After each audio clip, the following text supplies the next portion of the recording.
Good afternoon, ladies and gentlemen, excellencies. I'm Sarah Bell and I'm the communication advisor for UNDP here in Geneva. Thanks for joining us today for the presentation of the People's Climate Vote. We will have a chance to understand what citizens around the world want in terms of climate action.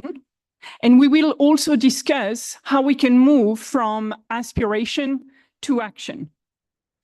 You will see the program is packed with really interesting segments and speakers, but with no further ado, let me introduce our first speaker.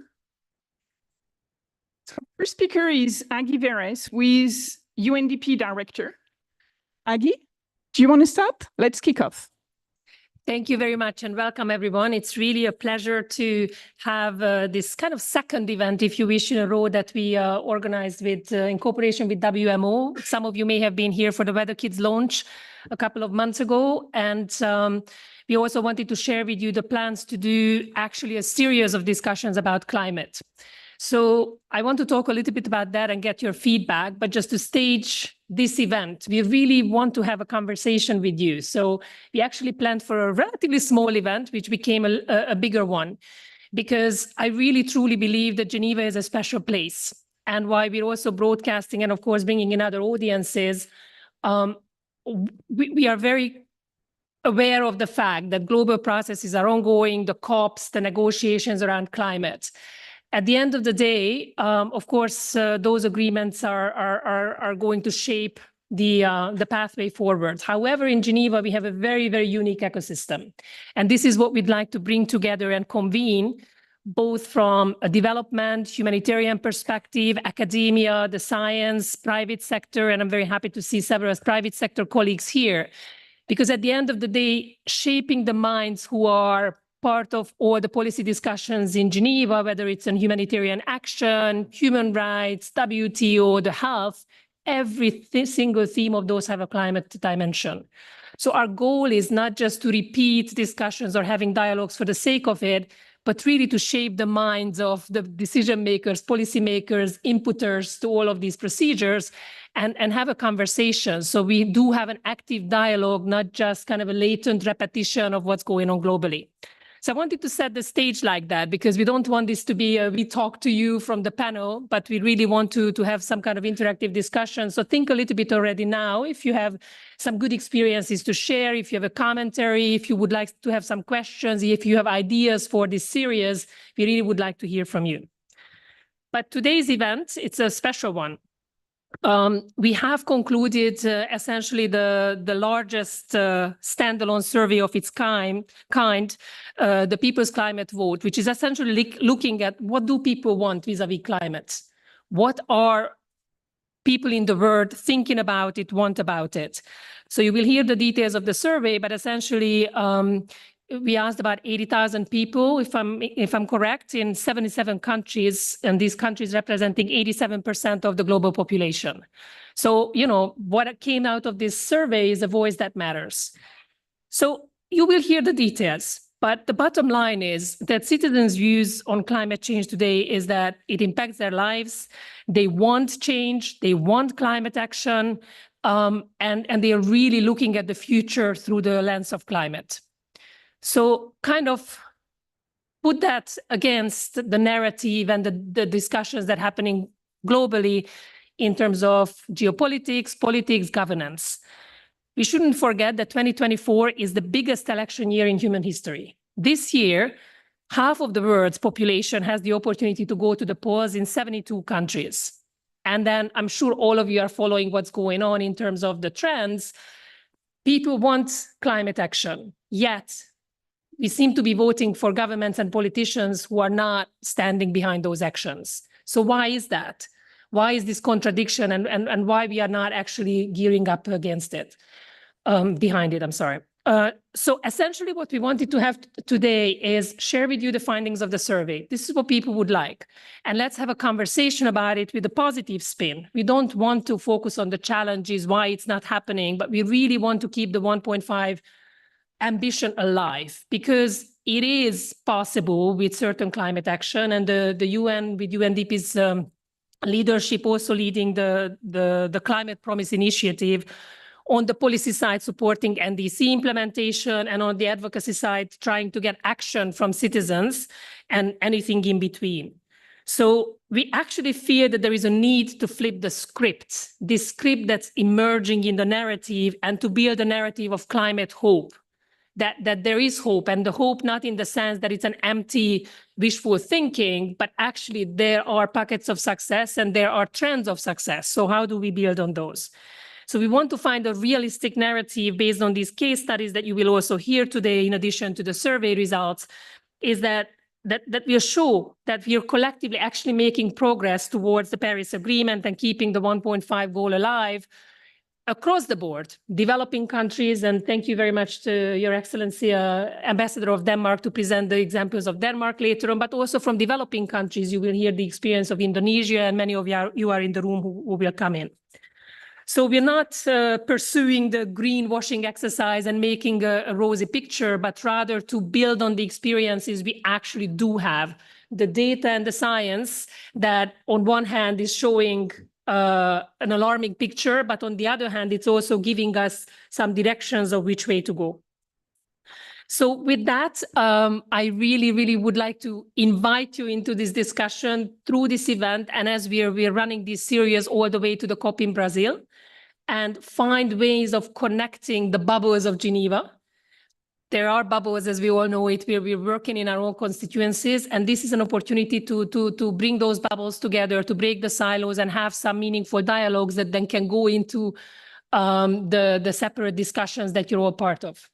So thank you very much. With that, Sarah, I'll give it back to you to introduce the first presentation. Thank you so much, Aggie, for setting the scene. Let me turn now to Stefan Fischer, who is joining online.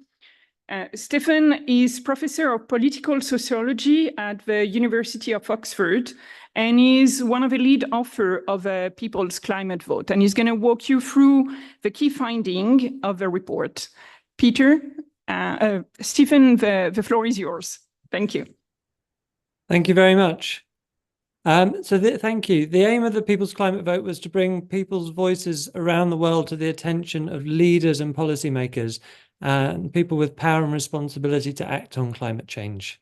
The survey ran from September last year to May this year, with fieldwork conducted by the international survey organization Geopol. Now, a total of 77 countries, covering 87% of the global population, were included. And given their special vulnerability to climate change, people in 19 different least developed countries of the world and 9 of the small island developing states were also interviewed. People were interviewed at random. People were invited to participate at random by interviewers calling randomly generated telephone numbers. And they were interviewed on the telephone by local interviewers able to speak relevant local languages. And in total, some 87 different languages were used to help different kinds of people participate in the survey. Now, crucially, no one could participate unless they were randomly selected. And everyone with a phone had an equal chance of being selected. And that was a really important part of the process to make sure that everyone whose voice could be heard would be heard as much as possible, and that we had a fair and balanced sample from each country and overall. Now, within each country, special efforts were made to make sure that enough people from marginalized groups were being reached and that they weren't being neglected and they were adequately included and represented. So, for instance, over 10% of the total sample, that's over 9,000 respondents, were people who never went to school. And that includes over 1,200 who are women over 60 with no formal education. And it's really wonderful to be able to share the views of a representative and random sample of such people, and that we are rarely hear from and are rarely consulted. So more generally, my team in Oxford analysed the data and weighted the data to make the statistics in the report as representative as possible of the age, gender and education population profiles in each country. The People's Perspectives section of the questionnaire started by asking people about their experiences and worries about climate change. And the main findings were that over half of the people globally said that they think about climate change at least daily or weekly. And that number was even higher in the least developed countries, with as many as 63% thinking about climate change at least weekly. Now, over 2/3 of people said that climate change is impacting the big decisions in their lives, such as where to live, where to work, what to buy. And again, in the least developed countries of the world, there was even more people saying that climate change affected the big decisions in their lives, up to 74% and 80% in the small island developing states. Half of people globally are more worried about climate change this year than they were last year. And 3/4 of people are at least somewhat worried about the effects of climate change for the next generation. And finally, for that section, 4 out of 5 respondents globally thought that extreme weather events were at least as bad or worse for their communities this year compared with last year. The second main section of the questionnaire for the People's Climate Vote was called the People's Stocktake. And there we asked people to assess how their governments and big businesses and other groups were addressing climate change. And the main finding from that section is that people really do look to governments as the ones with the most power to address climate change. The People's Priorities section of the questionnaire covered various policy issues on climate change to do with mitigation and adaptation. And one of the key findings there was that it was a huge majority, about 80% of people globally wanted their countries to strengthen their commitments to address climate change. On mitigation, when people were asked about transition, 72% said they wanted a quick transition from fossil fuels to renewable energy, and that includes majorities in the top 10 producers of oil, coal, and gas. It was only 7% of people globally who said that their country should not do an energy transition at all.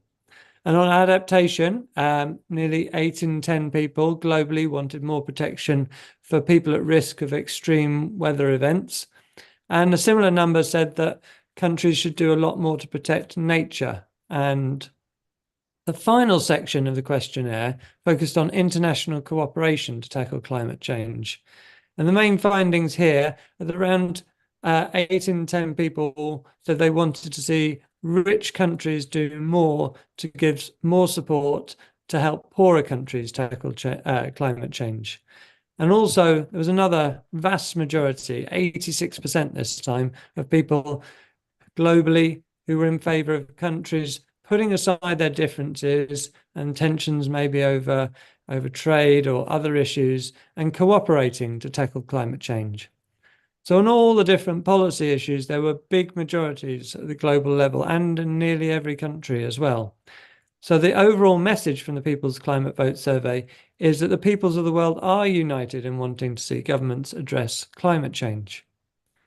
Now, I'm very grateful to the hundreds of interviewers and the many other people who worked so hard to conduct the survey and put the survey together, and also to the tens of thousands of randomly selected respondents who shared their views.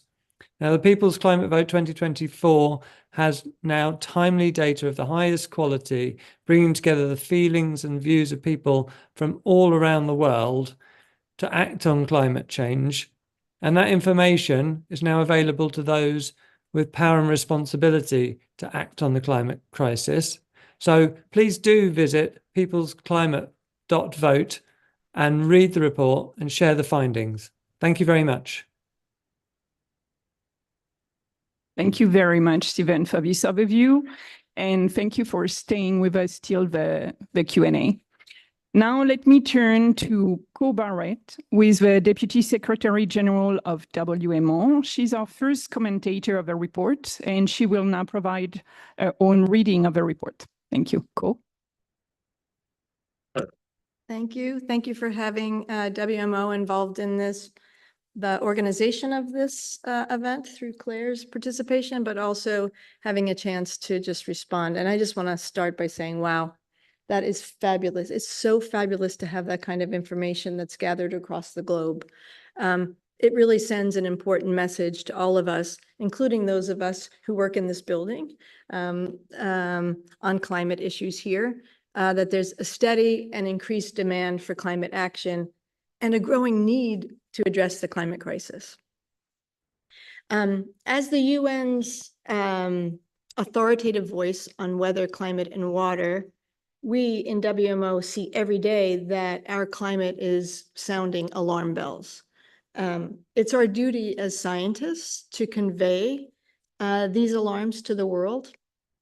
But critically, it's important for us to communicate them in an unbiased way, driven by facts, and in a way that inspires action and hope. And this information is really helpful because you can hear the perspectives that will help us to combine science to be more effectively communicating on this important issue. One way that we have seen a strong change that gives us hope as scientists is the way that we see society using science to drive climate ambition. We see decision makers taking up the charge, and we importantly see the next generation really leading on climate change. They are knowledgeable on climate information and use science to drive ambition. And it's been really powerful, and I'll talk a little bit about that later as I kind of wind through my remarks. But from a WMO perspective, we believe we really must continue the drumbeat by providing consistent science to drive societal action, now combined with important societal information. Why are we so concerned? Well, as you must have heard, 2023 was the warmest year on record, a trend that is continuing into 2024. And frankly, the Earth has a fever. We have never seen extreme heat like we're seeing it all around the world. And we just recently put out a report with the UK Met Service that provides temperature projections for the next 5 years. And those statistics are startling. There is nearly a 9 in 10 likelihood that the 5-year period from this year to 2028 will be the hottest on record. There's an 80% likelihood that the annual average global temperature will temporarily exceed 1.5 degrees above pre-industrial levels for at least one of those years. And indeed, the last 12 months, the average actually did exceed 1.5. Now, the way that climate scientists think about 1.5 doesn't put us kind of over that limit, so because we average across decades, but we are now inching forward and into a really kind of alarming trend. We're on a record-breaking warmth path, and it's really just expected to get worse. So what's clear is that this 1.5 degree target in the Paris Agreement is really hanging by a thread, but it's not gone yet. Now more than ever, we really need to kind of maintain hope, maintain ambition, fight for urgent climate action. And I'll just share my experience, because prior to this role, I was a vice chair of the Intergovernmental Panel on Climate Change. And we put out a report in 2019, I think it was, on 1.5 degrees of warming. And it was really kind of remarkable to see what happened with the release of that report.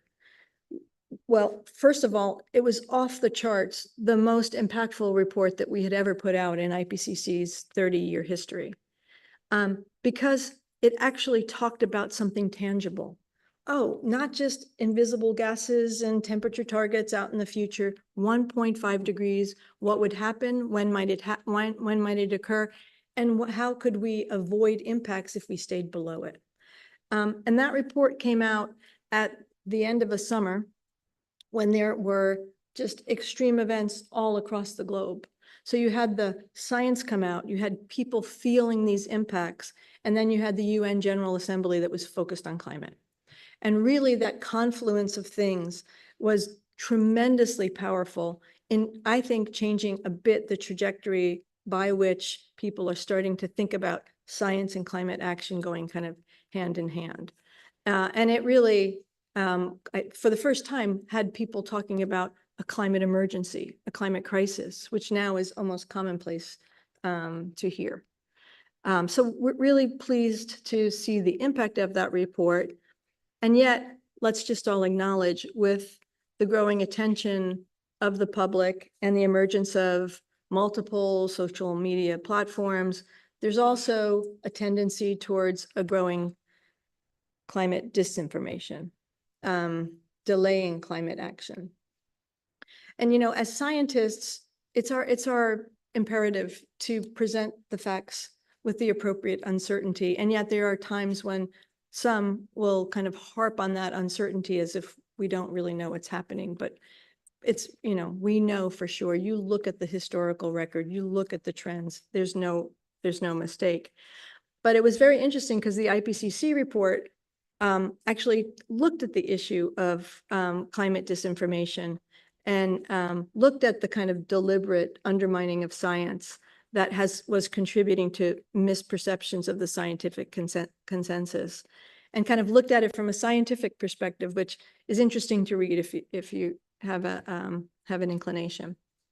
So therefore, it's kind of imperative for us, we certainly here in WMO think so, to provide reliable science to the world. Particularly, we put out annual State of the Climate reports to ensure that decision makers and all stakeholders, including all of you, have the latest information that you can use to inspire action at whatever level you're interacting, whether it's in your own individual actions through community level interaction or on the national or global scale. We have a number of initiatives here at WMO. We have one where we're monitoring greenhouse gases in the atmosphere, which is tremendously important. We also are co-leading the Early Warning for All initiative, which with other UN agencies. UNDRR is one. And I mention that here because the overlap between Early Warning for All and climate is a pretty close correlation, right? So the action that you would take to build resilience or respond to climate change is also the action you need to take to build resilience to early warning to hazards. And it's, while we talked about this, there are some who still struggle with whether climate change is happening. No one argues that we shouldn't be building early warning systems. So it's an opportunity as an inroad that, kind of broadens the tent and brings people along in our journey. So I'll just end by saying, I just think this is a tremendously valuable activity that you have all undertaken. I was really taken by the quote in the presentation that 86% of people want their countries to put aside differences and fight for climate change. I think that is a tremendous point that, brings home the message for the need for more ambitious climate policy. So I think with that, I'll just kind of turn it back and look forward to the question and answer period. Thank you. Thanks very much, Ko. Let me introduce the second commentator. We have with us Laura Bullen-Cassis. She's a postdoctoral researcher at the Albert Hirschman Center on Democracy. And as part of her field work, she has conducted several years of participant observation with youth advocates and activists in different climate summits. So she's going to read the report through that perspective. Laura? Thank you very much, Sarah. And I'm very happy to hear the 1.5 degree report mentioned, because it also helped galvanize the youth climate movement, which I'm going to be referring to now. I should also mention that I am, as Sarah said, a qualitative researcher primarily, and sometimes qualitative findings and research can help complement the quantitative, so the what of the quantitative with the why, by talking to people, and particularly young people is what I'm going to be focusing on. So I would like to comment on two trends from the People's Climate Vote report that are particularly puzzling. First, that there is an overwhelming majority, 80% of people globally, it has been mentioned, that want their countries, their policymakers to strengthen commitments to address climate change. And so one would think that citizens would then task their policymakers with this issue. And yet, this does not necessarily translate into votes. Actually, what we've seen recently in the European elections is that the Greens are losing seats. Projections for the new European Parliament show that the Green faction was pushed from 4th to 6th place with 53 seats, amidst a broader shift to the right.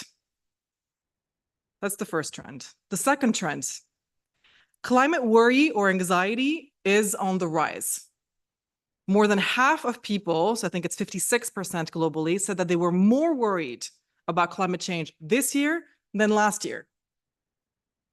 And yet, climate movements, which is often where one would turn to sort of express or turn this anxiety into action, are in decline.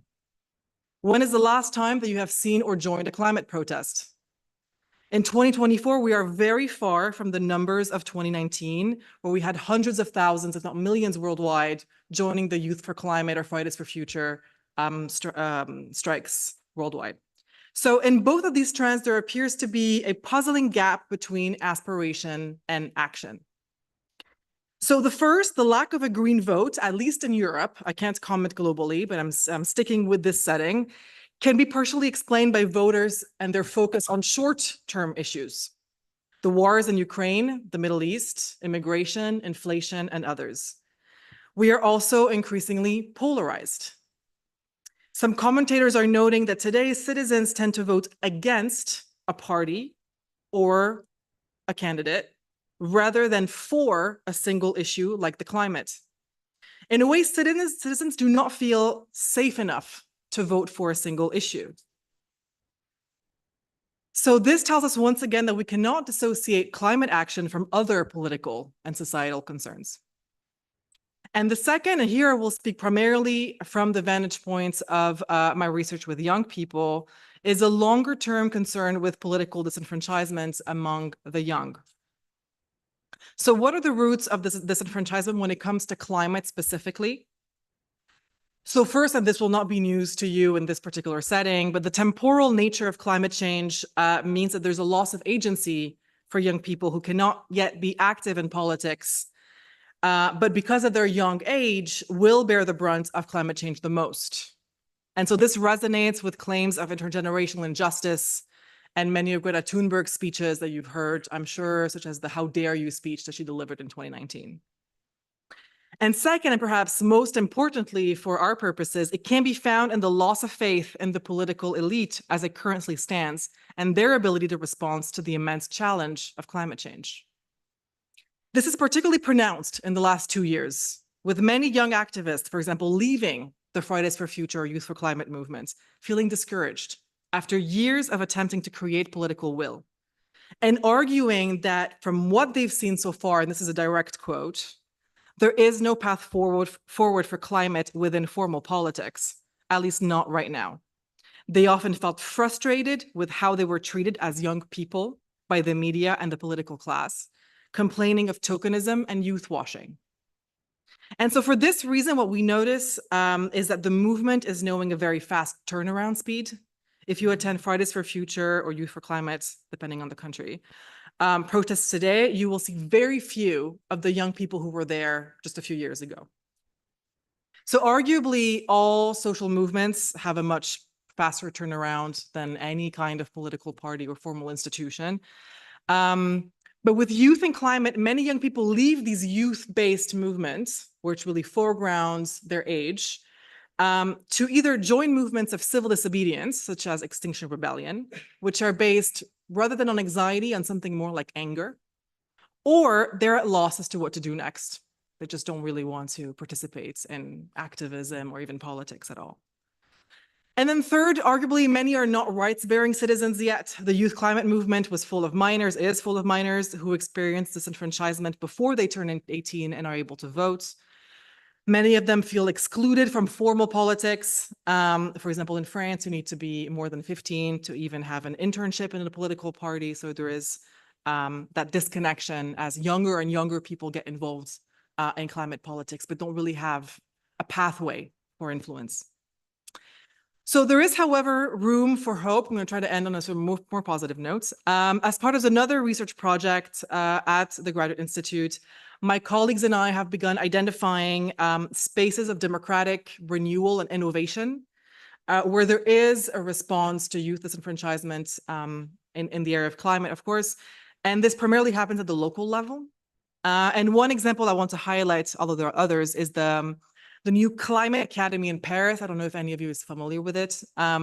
It's a relatively new institution. It's a couple of years old, that was created as the Paris mayor's answer to climate anxiety and the 2019 youth climate protests. And it has an interesting approach, I think, to responding to this disenfranchisement. They have an inclusive theory of change, which of course is essential, because you cannot think about youth or the young as one block. There are many youths, of course. And this includes meeting young people where they are. It divides youth into two segments: those who are already engaged in climate politics, and sort of we know who they are, and those who are not. And so the first, those who are already engaged, are given spaces to meet, to organize, to host events, kind of an institutional home base of sorts. And the second, who often come from less privileged backgrounds, are targeted through their own interests. For example, through the nexus of climate and sports, or by offering them training in green jobs and skills, which will then help them in the labor market.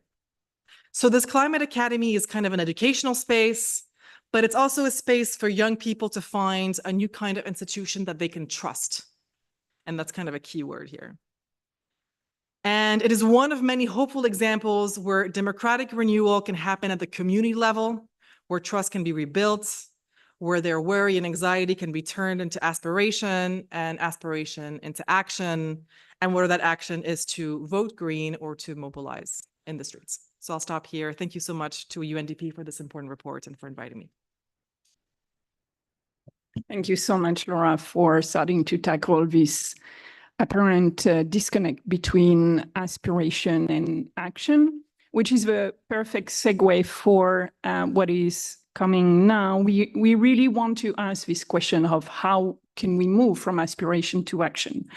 And unfortunately, the next two speakers couldn't be with us today, but they have sent short video messages to start this conversation. We're going to start with Jim Ski, who is the chair of the Intergovernmental Panel on Climate Change, IPCC. Olivia, if you can share the video.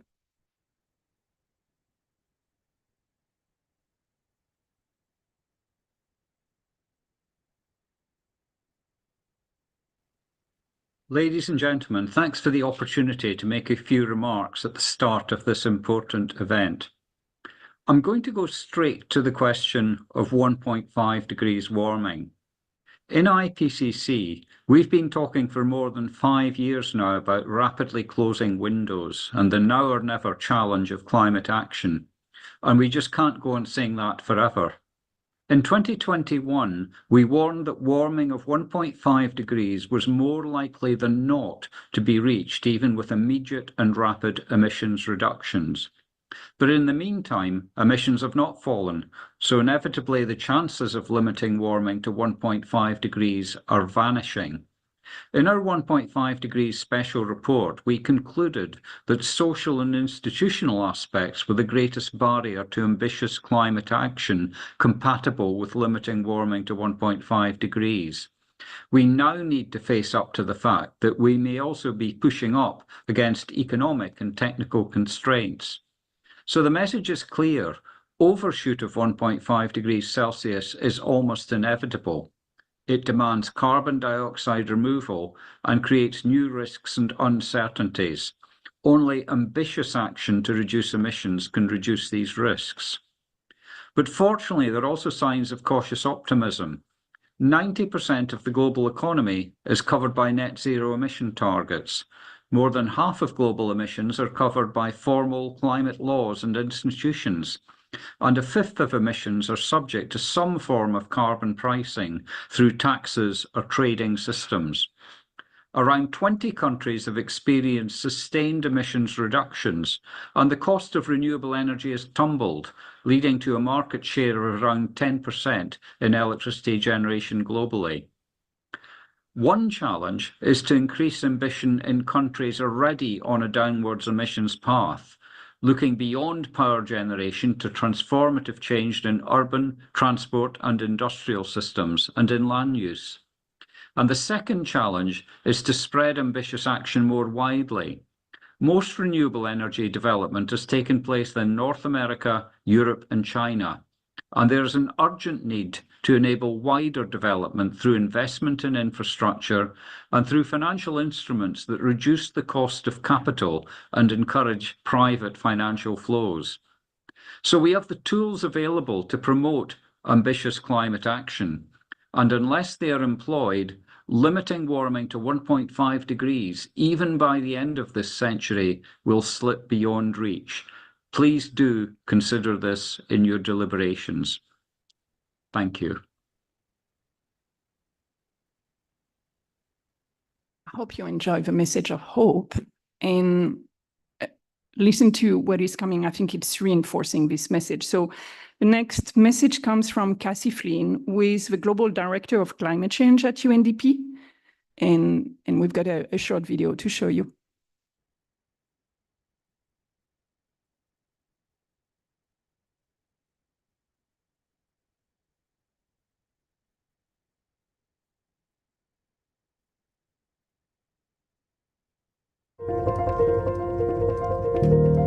Every day, we are witnessing more frequent and devastating climate impacts around the world.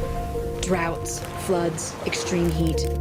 Every person in the world is affected, and the cost of these impacts is mounting. And we must ask, can humanity come together and turn things around? The answer is yes, but we must act quickly. One of our best opportunities to limit these impacts is over the next 2 years. For a long time, the international community worked and often struggled to find the best way to tackle climate change. Then, in 2015, something exceptional happened. The world came together and adopted the Paris Agreement. Under this legally binding international treaty, every 5 years, countries must put forward climate pledges, also known as nationally determined contributions, or NDCs. These plans map out how countries will cut emissions, increase resilience to climate impacts, and other important actions. Despite the display of solidarity that countries brought to Paris, the first NDCs they presented in 2015 put the world on a trajectory of a potential 3.5 degree increase in average temperatures. A 3.5 degree increase would be devastating. It would make many parts of the planet unlivable. Fast forward 5 years later, which brings us to 2020. Countries started putting forward the second generation of NDCs. These new pledges, if implemented fully, would shave off a full degree of warming. And while a 2.5 degree increase isn't the scenario we want, it is a step in the right direction. Now, here is why the next 2 years are absolutely critical. In 2025, countries have to submit the third generation of NDCs. Imagine if we can take another bold step. Imagine if we can collectively shave off another degree and put the world on a 1.5 degree pathway. This would be a game changer for all of us. At UNDP, we are committed to doing all we can. UNDP's Climate Promise 2025 will continue to work with countries around the world to define their national action priorities and support a net zero, resilient, and inclusive future. No country can tackle the climate crisis alone. We need to act together. When next generations look back, what if we could tell them 2025 was the moment we made a safe and sustainable future possible?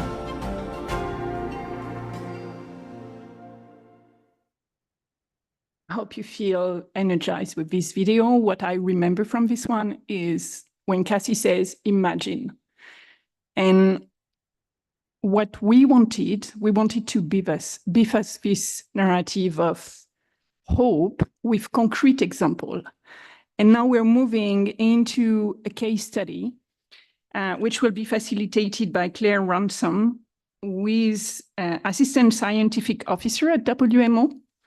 And we have the pleasure to have with us Ambassador Peterson, who is the permanent representative of Denmark, who is going to bring to light the case of Denmark and show that it's possible to make progress. Thank you. Thanks so much, Sarah. And thanks to all of you for being here, but particularly you, Ambassador Peterson. We're really looking forward to hearing from you. So we've heard already from the results of the survey, from our speakers, and of course, we already know so much that the world wants climate action. And now, especially from the IPCC, we've heard just how much we need climate action. So can you make this a little bit more tangible for us and talk about what has Denmark done, who we know is a leader in the climate space? Thanks. Yeah, thanks a lot. And thanks to UNDP for invitation and for hosting this WMO. And thanks for the report. It's incredibly important. I think I like the title, The People's Climate Vote, because I was going to mention here that from the beginning of 2001 and then, up to 2019, which is an important year, elections in Denmark were basically won on the basis of having the most restrictive policy regarding migration and asylum. But in 2019, it was clear from all kinds of surveys and from the result that voters were much more concerned about now the climate issues. So we could see that. We also have to say that when you look at polls, and also we had an election again in 2023, it's declined a little bit, clearly because of the reasons that you were mentioning, Laura. The world has changed. Security is suddenly a very, very dominant issue, and right so. If you look at the World Economic Forum, they released recently their risk assessment, where they asked 1,500 experts all over the world what kind of risks, both in the short term and in the longer term. And there you can also see that security has moved up and climate down, but it's still fairly high on the agenda. So it's just a reflection over the title of this important report. Yeah, we have a long experience, and I think also that has to be underlined that in Denmark it started out actually in the 1970s, looking at in particular renewable energy. That was not so much, it wasn't really because of climate concerns. It was about concerns of energy security, supply security, based on what we call the oil crisis in 1973 or something like that, where we started saying, okay, we also started developing our own fossil fuel sources in the North Sea, the oil there and natural gas. But we also started putting in incentives, tax incentives and so on, to develop renewable energy, in particular wind power, and later on also solar power, and over the past 10, 15 years, in particular biomass power as well. So what was sparked as concern about security of supply turned into a climate policy later on. And there's somehow we had a good basis to start from. So we have achieved a lot, and you have some of the numbers, but let me just take a few.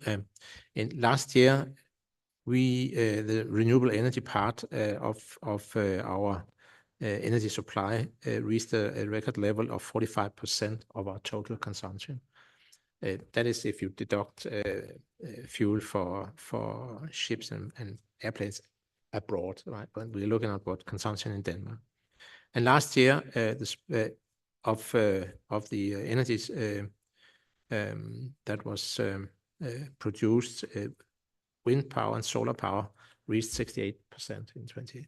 So it's quite, and our security, supply security is actually now is at 99.996%, which means that on average a Dane would be out of energy supply 20 minutes per year, which is fairly good, I think, among the highest in the world. What we have done also, increasing through all the COP negotiations, a famous or infamous one in Copenhagen in 2009. But I would say, and there was the Copenhagen Agreement reached in Copenhagen, which actually, also with the Green Fund, paved the way for the results in 2015 in Paris. That time was apparently not right at that time. So we have together in EU and nationally adopted more and more ambitious plans for reducing the carbon emission in particular.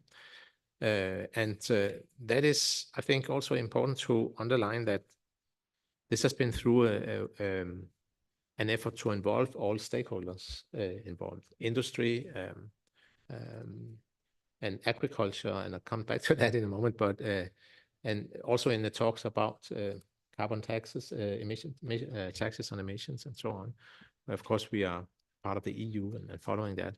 But from the beginning, and I was part of the group on behalf of the Minister of Foreign Affairs at that time in 2003, where we were working on the first climate strategy, national climate strategy as such. And we started out there having all these different actors involved. And the last bit of good news is, because agriculture has been a challenge in a way for many years, the good news from the agricultural sector in Denmark is that they have, increased their production of biomass is quite significantly. So that is now almost 60%. The challenge has been to really implement and agree on emission reductions for agriculture as well. And I remember then back in 2003, the representatives from Minister of Agriculture said, no, that's not possible. Yeah, the cows, they go around in the field and they let out some air, to be frank, but you can measure that, and what can you do about that? But this has been an issue all along since. And 2 days ago, actually, the day before yesterday, there was an agreement finally on putting a carbon tax on emissions in the agriculture, which will follow our national climate plan for the emission target for 2030 and also for 2035. Big step forward.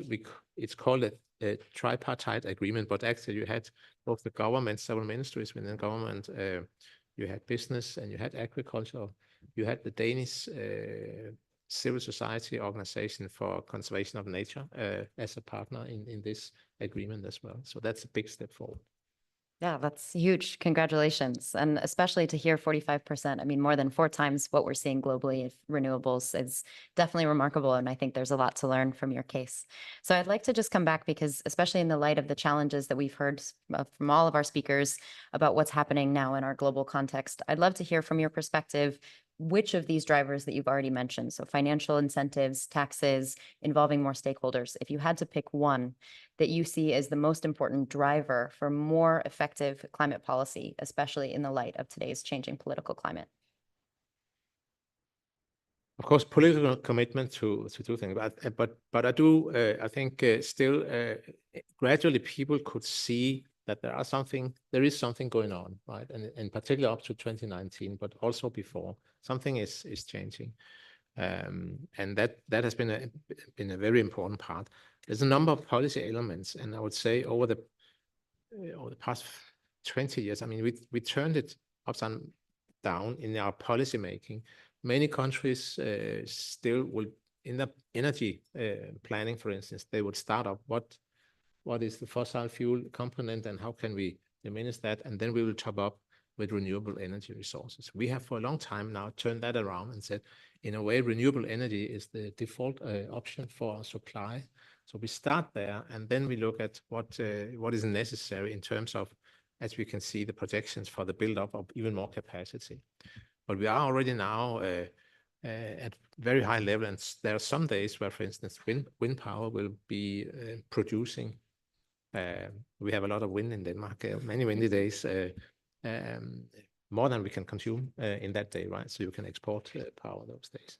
So that's very important. Very long-term energy planning that started integrating, as I said, as the kind of default action, renewable energy. Wind energy has been extremely much expanded. You can't, and Denmark is a small country, of course, but these days you can't drive in the countryside and be at a place where you can't see somewhere some windmills and wind power.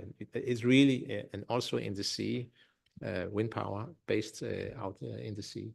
if you fly into Copenhagen, you can see it when you just turn around to land on.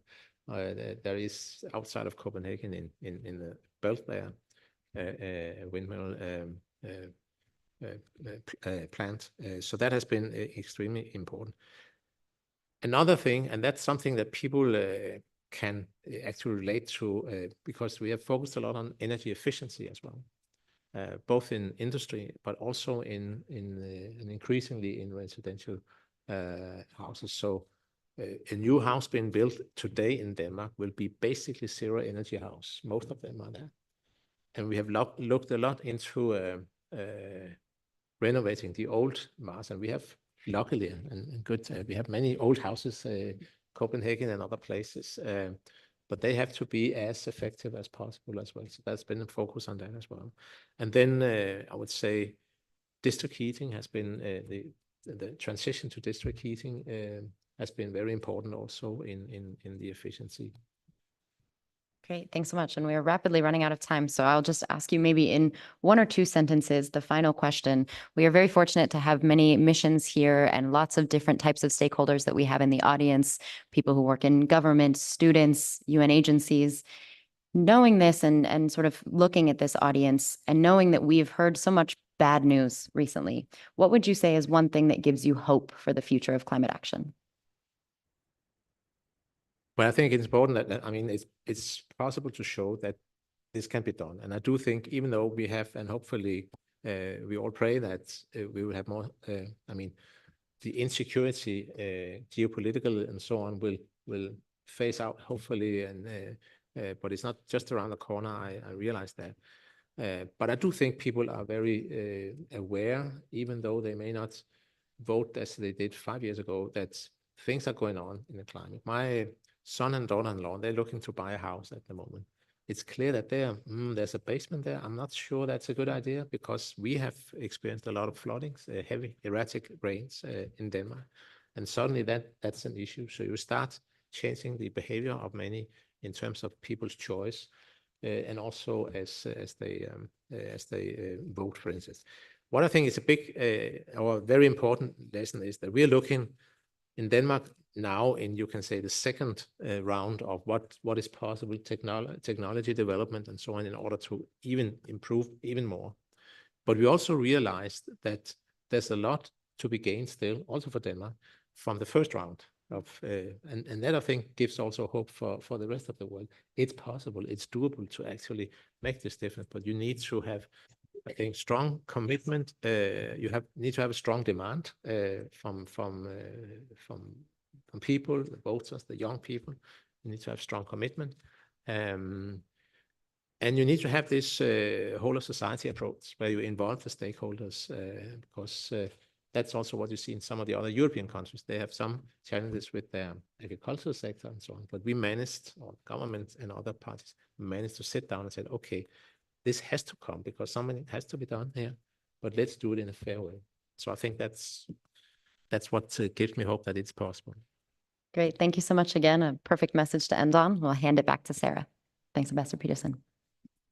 Thank you very much. We've got a second case study on video presented by Professor Dwi Korita Karnavati. She's the permanent representative of Indonesia to WMO. She's also the director of the Indonesian Agency for Meteorology, Climatology, and Geophysics. Distinguished speakers and participants of the WMO UNDP Climate Event Series.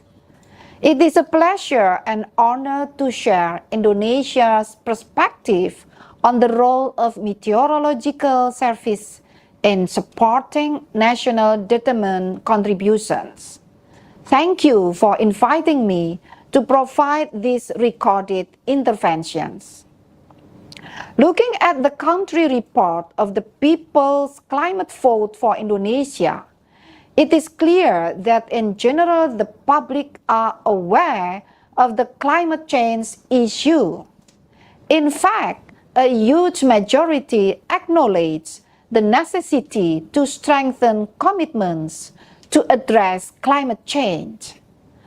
This aspect is clearly where data-based and science-based policy is the instruments for climate change action and where Meteorological Service plays a role.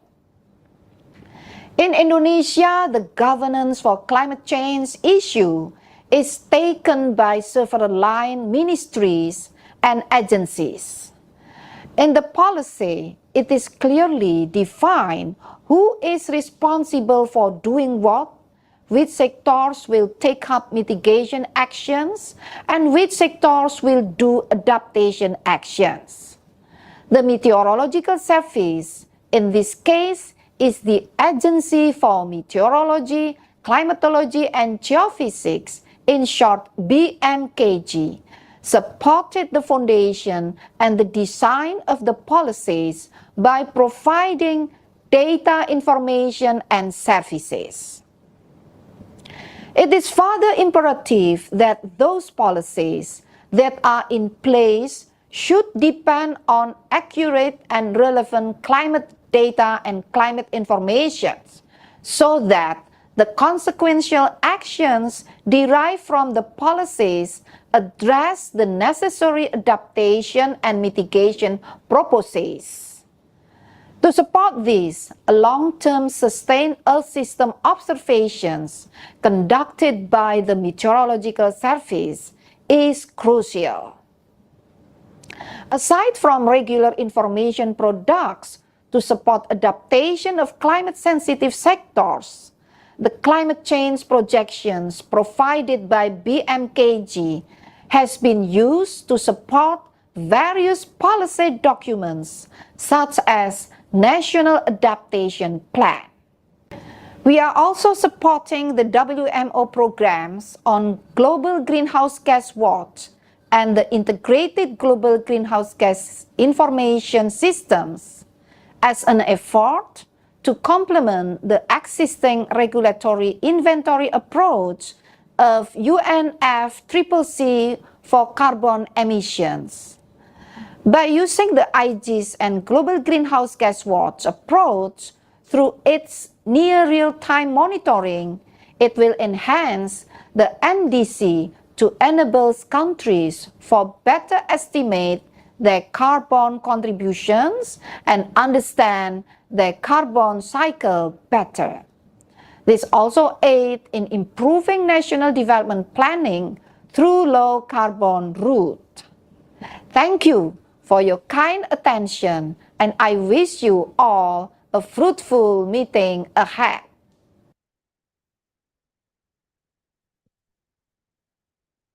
Dear speakers, I'm going to hand over now to Aggie Veres and Claire Ransom for the Q&A part. Thank you very much, and really amazing contributions. And this is exactly what we wanted to achieve, is to, just get slices of this completely integrated manner that, many times we tackle it as the climate. But it's not just the climate, and it's not just the green parties, in fact, that carry the climate. And maybe that's the problem, that people are looking at green parties equivalent with the climate solutions. But what you presented, Ib, is really a very understandable picture of how that came about, how energy security is linked to it, how economic and social settings, Laura, that you talked about, how the youth attitude is changing. That's also something we need to understand, because if youth don't see a pathway to participate in an organized political process and going towards activism, how is that actually help us include the future generations into these debates? So that's why, our call to you now and as we're launching this series is to bring in these examples and help us to connect the dots across not just the several disciplinary areas, but the different viewpoints, different angles, how we are engaging on these issues that may not be labeled as climate, but actually they have a big relevance for our climate action across the world. And just to remind you on some of the key messages that came in through these surveys and the discussion, 4 in 5 people across the world want to see climate action. 86 believe that the country should put aside their differences to do something about it. So why is it not happening? Looking at the governance side, or other reports, which we didn't mention so far, the Human Development Report, 9 in 10 people worldwide support democracy, support the leaders, at the same time, who may undermine democratic processes, also increased. So, we have all these different elements going on. And I think, collectively, we have to have a better connection around these things.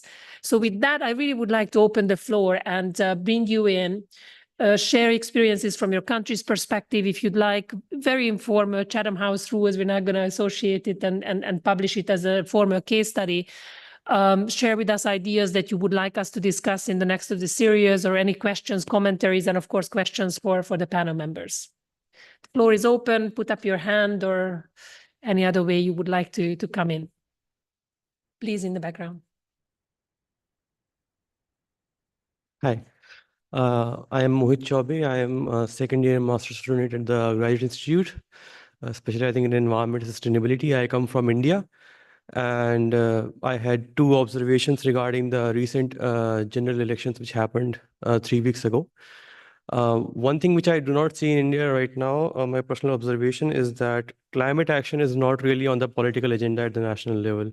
People are not expecting parties to specifically act on climate change or choose parties based on their climate commitments. This despite the fact that there has been a wheat crop crisis, extreme weather events last year and this year as well. This summer was really catastrophic for many people in India. So despite, and people are aware of, especially the youth are aware about climate change. So still they're not holding parties accountable for action. This is one observation at the national level. And second, not an observation, but more of a question, is how people at the local level can hold local representatives accountable for climate action at the local level, because a lot of actions in with regards to climate change requires a lot of large-scale structural transformations, and often the local representatives don't have the power to do that.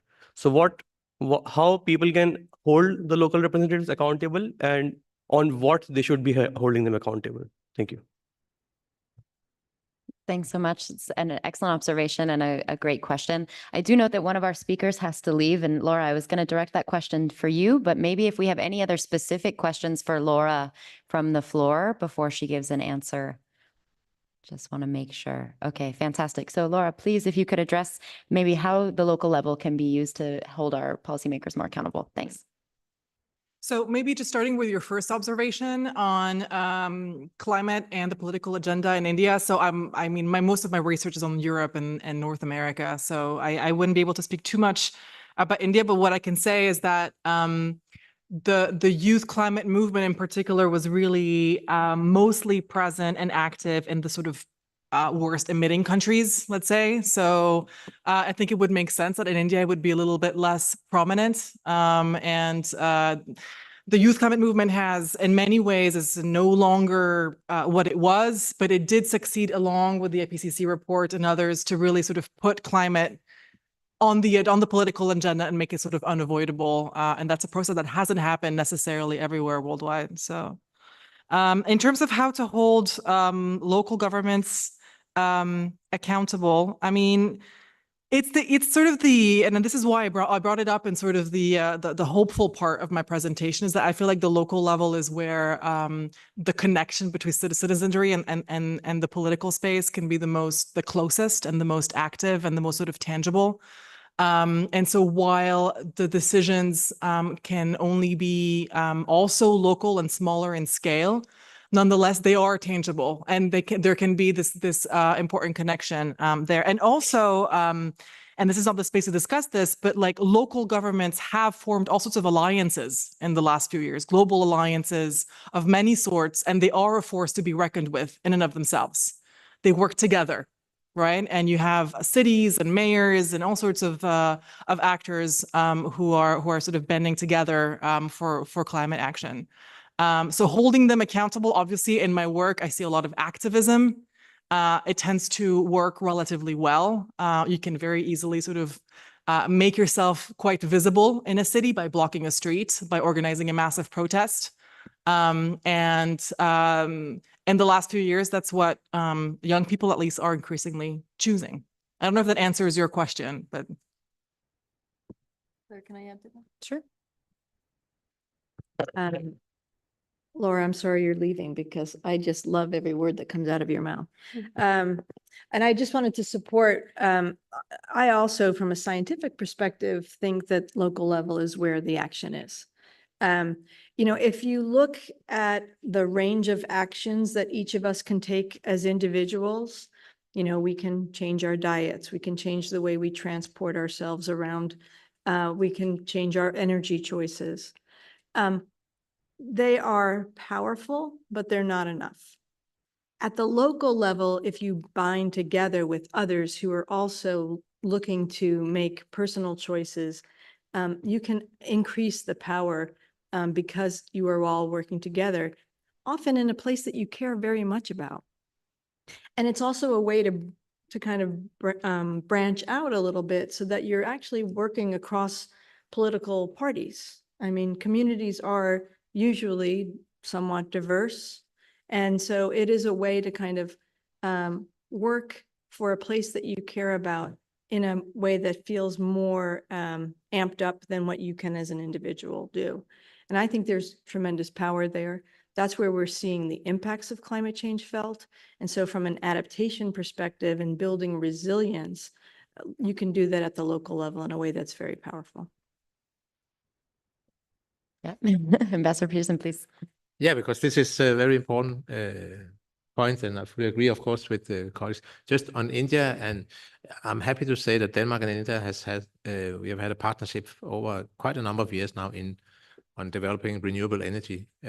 So in building up the renewable energy sector in India. And that's something I forgot to mention before. Part of our climate policy is also that it's not enough what we do in Denmark, because that's also what some of the skeptics would say, okay, but what does it help with such a small country?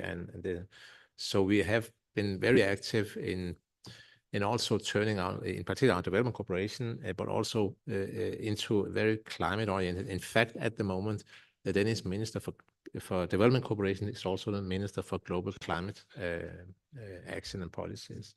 And he's very tough on his people, I can tell you, saying this. I mean, we really have to show that a lot is directly addressed to addressing climate issue, and everything else we do is of course also climate adjusted, so to speak.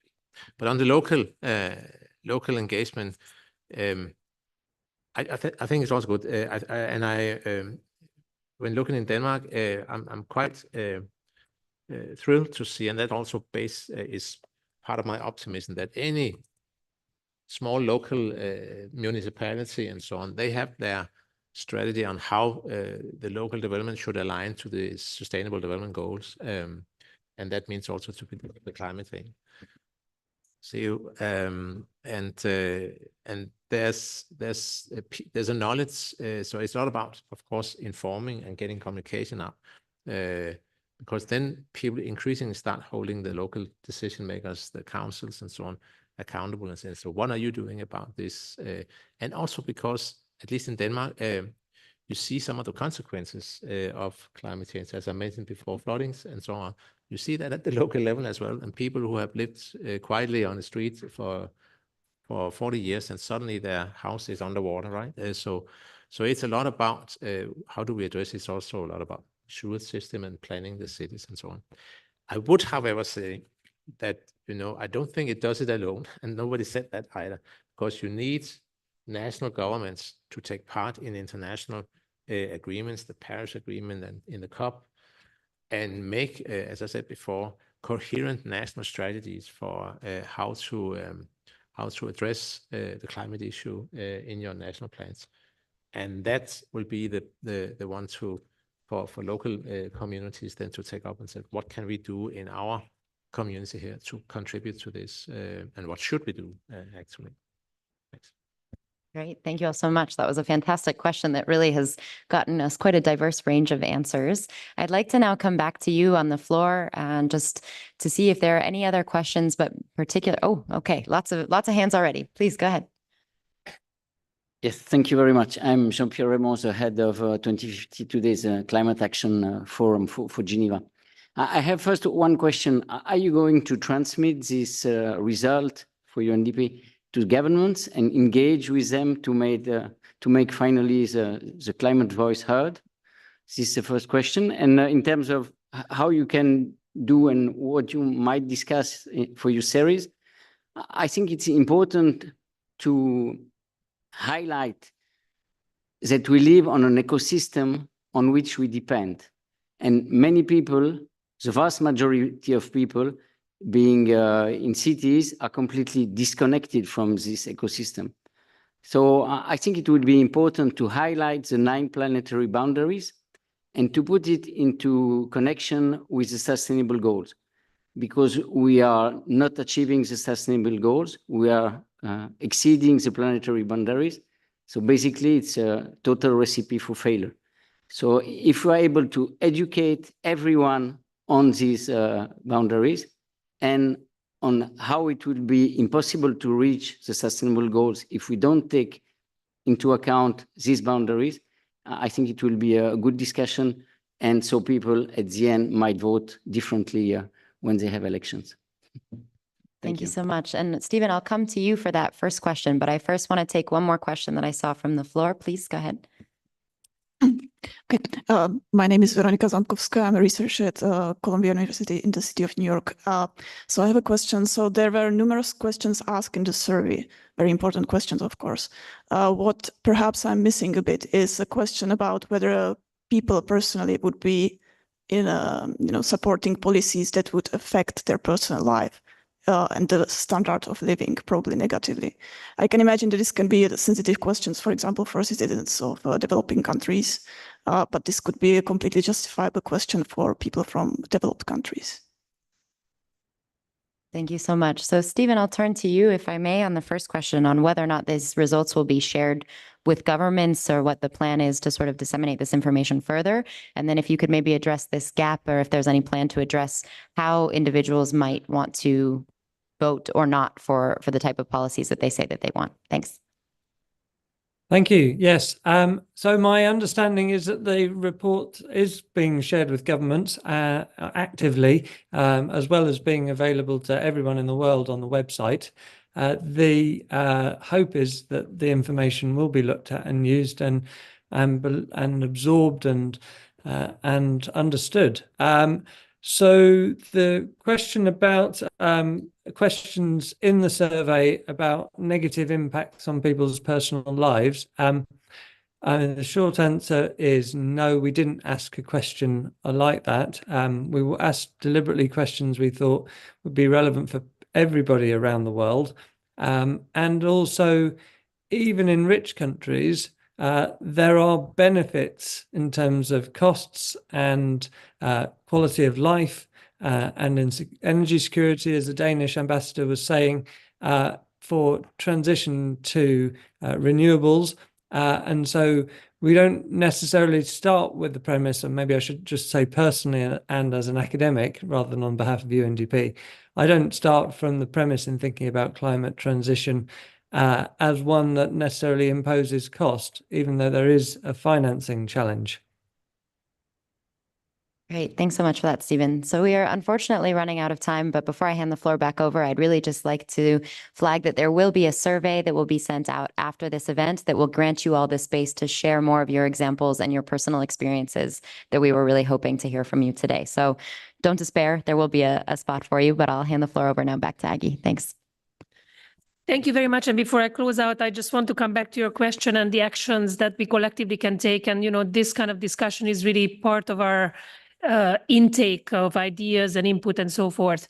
We are, as UNDP, we are working basically with all the countries preparing their NDCs and also on the NDC implementation. So our Climate Promise Initiative, that's a global initiative and it's also a UN-wide effort, is addressing exactly that. So this kind of the people's vote is part of that picture, but it's not the only thing, because as it comes through very much from this, it's not just about climate, but how climate then integrates and relates to the other areas. So in addition to the NDCs, just to give you an example, we're working with public budgeting, for example, integrated national financing frameworks, where you have to connect the investments to the policies. So how do you align national budgets and local budgets that will reflect and will be able to cater to those actions that our policies are catering for.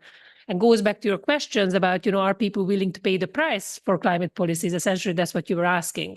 And if you look at even developed countries and countries that are more advanced on this, politicians got a lot of pushback when, climate policies were trying to advance. And that means it's actually a lot of the times the most vulnerable who pay the price for that or who feel the price on their skin the most. So, even in the more advanced kind of economies, politicians backpedaled on climate policies because they got the pushback of the public who want climate action, but at the same time don't necessarily want to carry the burden for it. So, as UNDP, we're really trying to look at this as an integrated development approach, which is we want to advance the climate actions, but we have to put it into the socioeconomic setting that we live in. And when it comes to the global negotiations that he also talked about, where we need the national governments, we also need to address and acknowledge and deal with this extreme polarization, extreme political polarization that's going on in every sphere that we're discussing. So with that, I want to link back to the climate vote, which says, people want to put these polarized kind of approaches aside and try to look at how are we advancing. And you also said it yourself in terms of you can look at the very negative picture that we're kind of standing on the edge of the cliff politically, security-wise, climate-wise, and that we can also take a step back from that edge and say, look, let's just think before we take the step forward into that. And I think that's where we are. What are the things that giving us the hope, and what are the specific examples, good practices that are out there? And you mentioned about the SDGs not going well. My administrator was here last week, and he made the point that don't just always look at the aggregate. We need to look at what's going on, because SDGs are actually being achieved in many places, or not necessarily all of them at all places at all times, but there are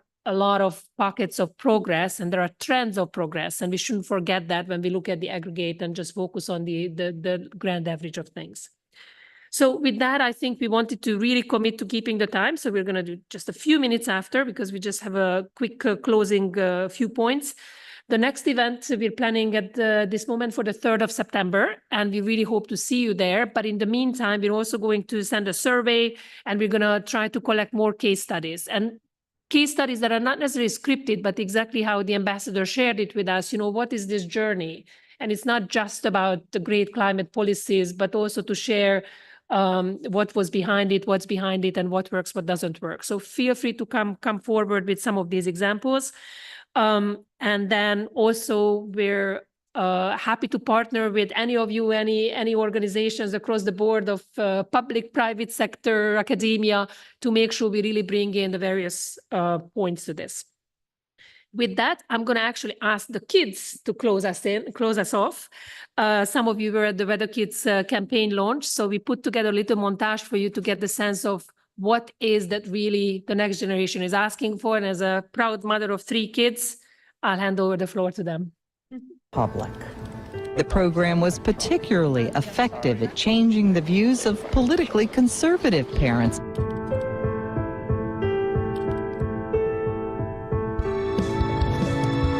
Sono Sara. I'm Taylor. Soy Esteban. I'm Dylan Johnny. That's all about to With the very special weather report. From up there to down here, everything is crazy. Let's look at the forecast for 2050. Global initiative, they're calling it Weather Kids. To mobilize climate action for future generations. Cette campagne est diffusée dans plus de 80 pays. Incroyable, non? En Belgique, sera la même que celle qu'on retrouve aujourd'hui. Heat waves will affect 94% of children, making outdoor kids a thing of the past. Disasters cost taxpayers almost $6 trillion.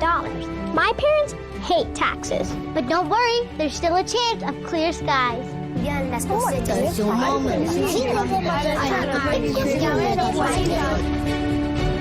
With a special forecast just like this, it's looking ahead to what our planet might look like in the year 2050. I made the pledge today, and I encourage our viewers to do the same. For my daughter Charlotte, thinking about what action we need to take to protect the planet, she says to me, Mummy, is the planet going to be okay? And I want to say to her, yes. So This is such an excellent initiative to communicate climate We're change. going to raise awareness and encourage climate action worldwide. If there's one thing we can all agree on, is that we want a better future for our kids. We'll keep you posted as we track if adults stop wasting time and fix this totally solvable problem. Because it's not just a weather report to us, it's our future. Nuestro futuro. It's our future. Oh, she had me at the first word. Thank you.